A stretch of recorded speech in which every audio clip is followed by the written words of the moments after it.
매일 3장 성경 묵상 신약.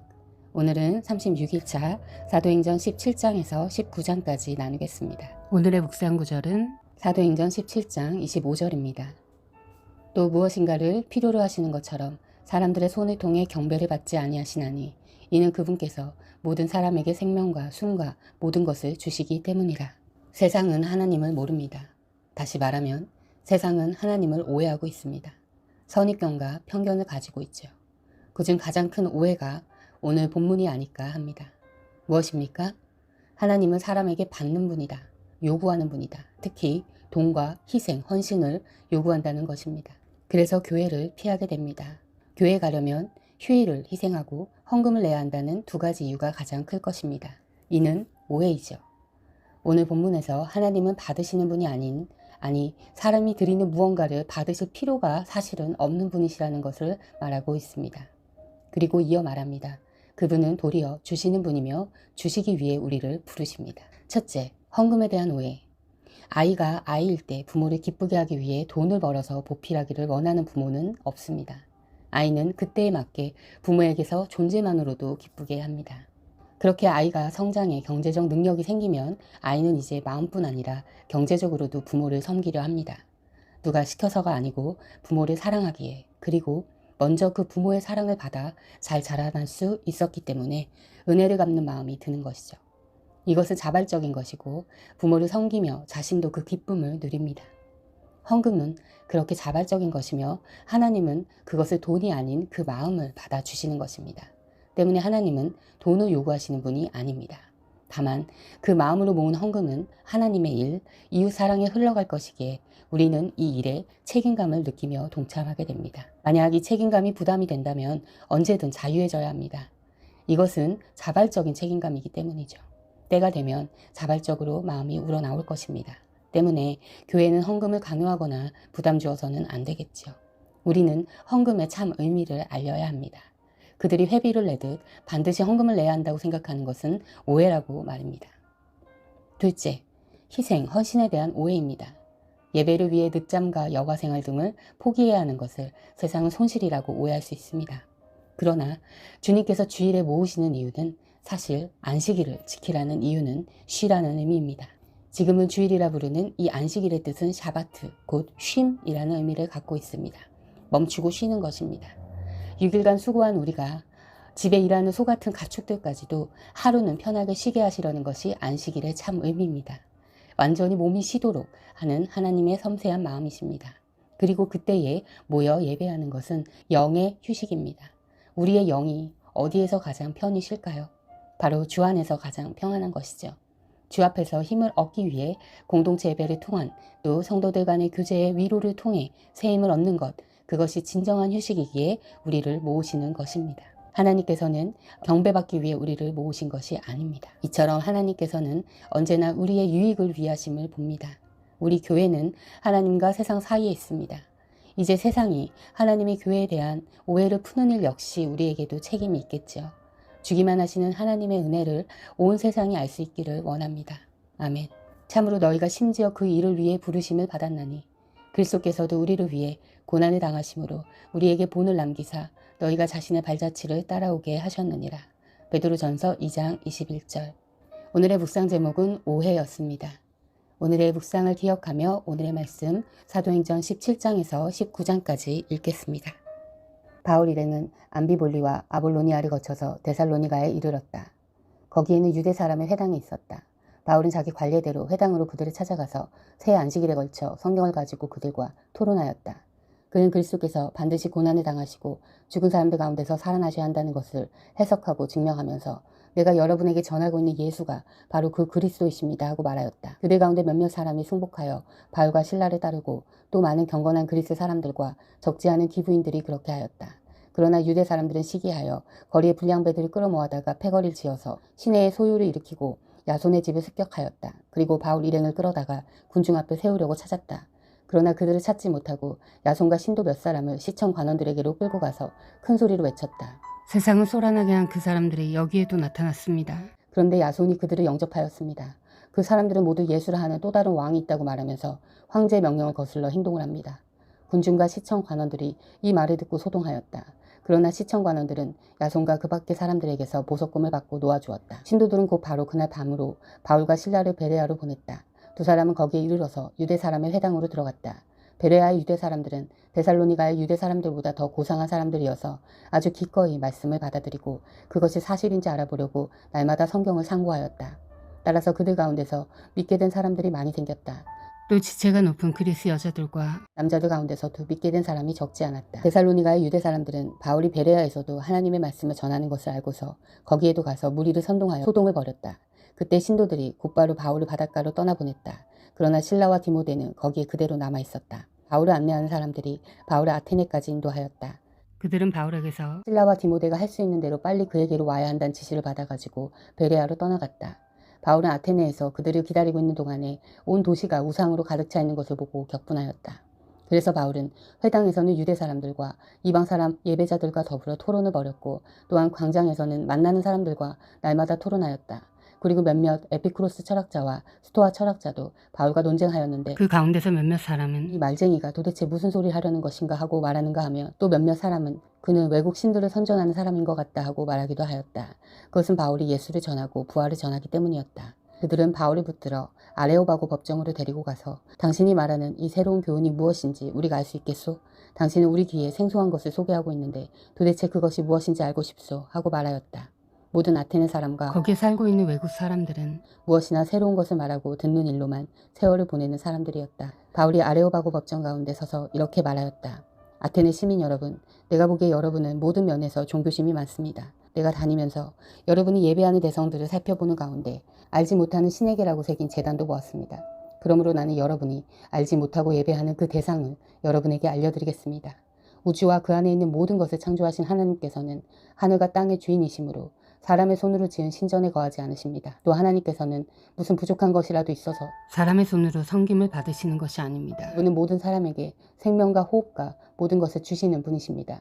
그분은 인류의 모든 족속을 한 혈통으로 만드셔서 온 땅 위에 살게 하셨으며 그들이 살 시기와 거주할 지역의 경계를 정해 놓으셨습니다.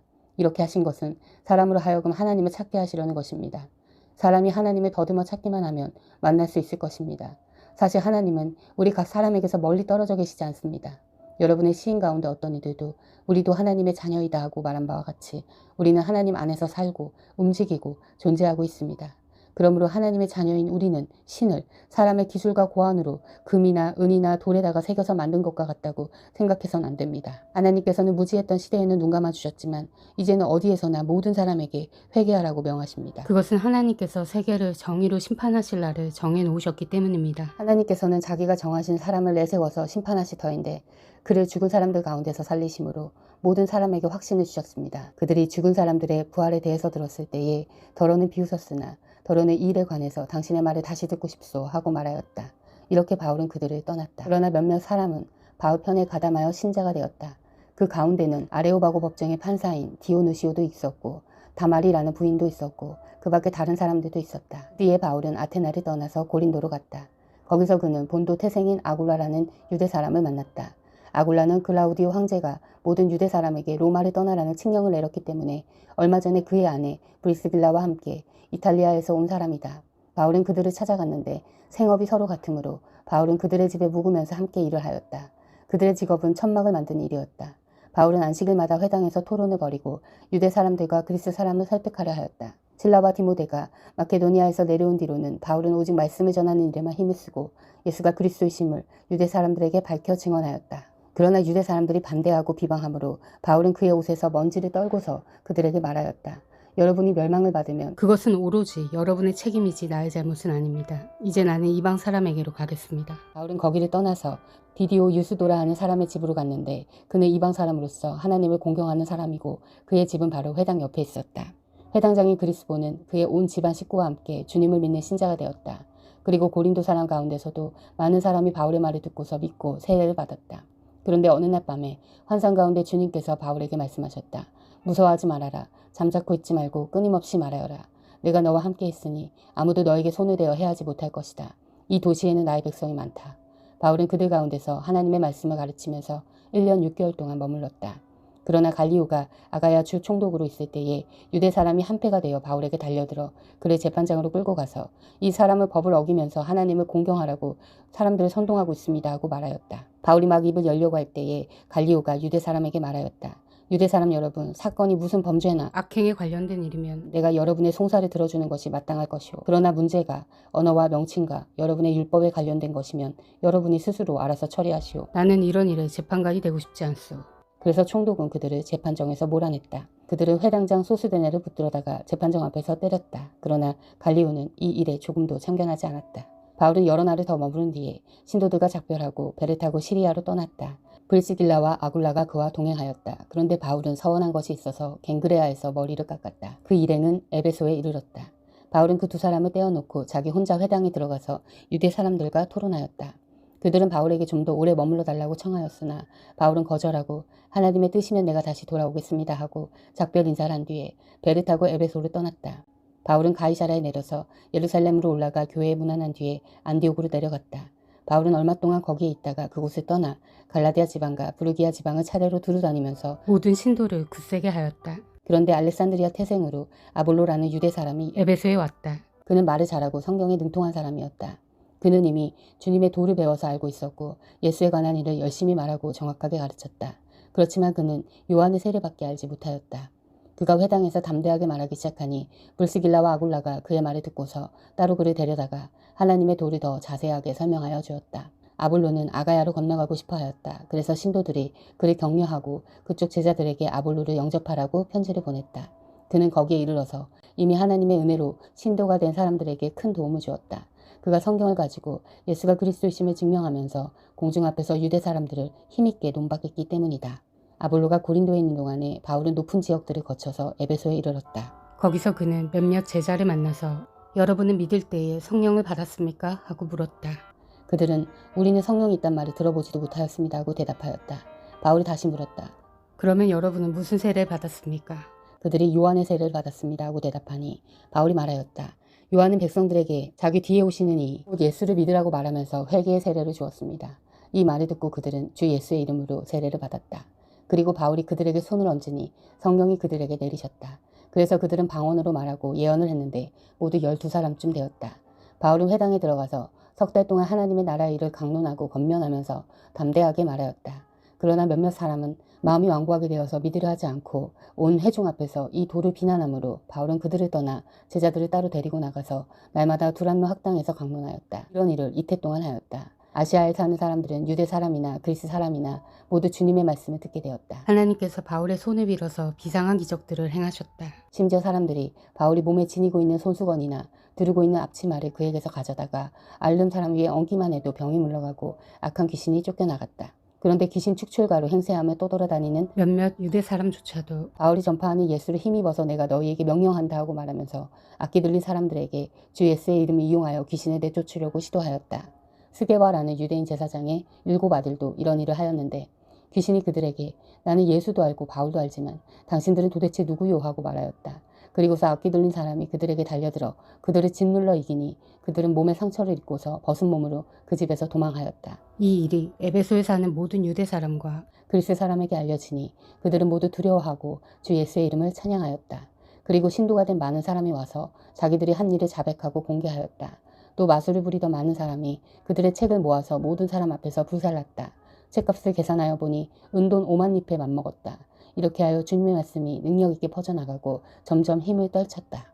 이런 일이 있은 뒤에 바울은 마케도니아와 아가야를 거쳐 예루살렘으로 가기로 마음에 작정하고 나는 거기에 갔다가 로마에도 꼭 가보아야 하겠습니다 하고 말하였다. 그래서 자기를 돕는 사람들 가운데서 디모데와 에라스도 2 사람을 마케도니아로 보내고 자기는 얼마 동안 아시아에 더 머물러 있었다. 그 무렵에 주님의 도 때문에 적지 않은 소동이 일어났다. 데메드리오라 하는 은장이가 은으로 아테미 여신의 모형 신전들을 만들어서 직공들에게 적지 않은 돈벌이를 시켜주었다. 그가 직공들과 이런 일에 종사하는 사람들을 모아놓고 말하였다. 여러분이 아시는 바와 같이 우리는 이 사업으로 잘 살고 있습니다. 그런데 여러분이 보고 듣는 대로 바울이라는 이 사람이 에베소에서 뿐만 아니라 거의 온 아시아에 걸쳐서 사람의 손으로 만든 신은 신이 아니라고 말하면서 많은 사람을 설득해서 마음을 돌려놓고 말았습니다. 그러니 우리의 이 사업이 명성을 잃을 위험이 있을 뿐만 아니라 위대한 아데미 여신의 신전도 무시당하고 또 나아가서는 온 아시아와 온 세계가 숭배하는 이 여신의 위신이 땅에 떨어지고 말 위험이 있습니다. 거기에 서 있는 사람들이 이 말을 듣고 격분해서 에베소 사람의 아데미 여신은 위대하다 하고 소리 질렀다. 그래서 온 도시는 큰 혼란에 빠졌고 군중이 바울의 동행자들인 마케도니아 사람 가이오와 아리스다고를 붙잡아서 한꺼번에 극장으로 몰려들어갔다. 바울이 군중 속에서 들어가려고 하였으나 제자들이 그것을 말렸다. 바울에게 호감을 가진 아시아 몇몇 고관들도 사람을 보내서 바울에게 극장에 들어가지 말라고 권하였다. 극장 안에서는 더러는 이렇게 외치고 더러는 저렇게 외치는 바람에 모임은 혼란에 빠지고 무엇 때문에 자기들이 모여들었는지조차 알지 못하는 사람이 많았다. 유대 사람들이 알렉산더를 앞으로 밀어내니 군중 가운데서 몇 사람이 그를 다그쳤다. 알렉산더가 조용히 해달라고 손짓을 하고서 군중에게 변명하려고 하였다. 그러나 군중은 알렉산더가 유대 사람인 것을 알고는 모두 한 목소리로 거의 2시간 동안이나 에베소 사람의 아데미 여신은 위대하다 하고 외쳤다.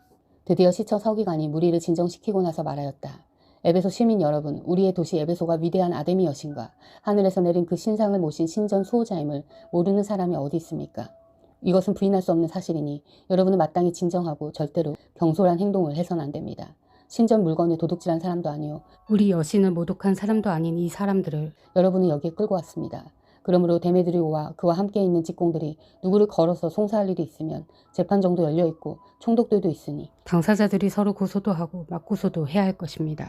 여러분이 이 이상으로 해결하고자 하는 어떤 문제가 있으면 그것은 정식 집회에서 처리되어야 할 것입니다. 우리는 오늘 일어난 이 일 때문에 소유죄로 문책을 받을 위험이 있습니다. 우리는 이 소유를 정당할 수 있는 아무런 명분이 없습니다. 이렇게 말하고서 그는 모임을 해산시켰다. 아멘. 사랑하는 형제자매 여러분, 주님이 곧 오십니다. 마라나타.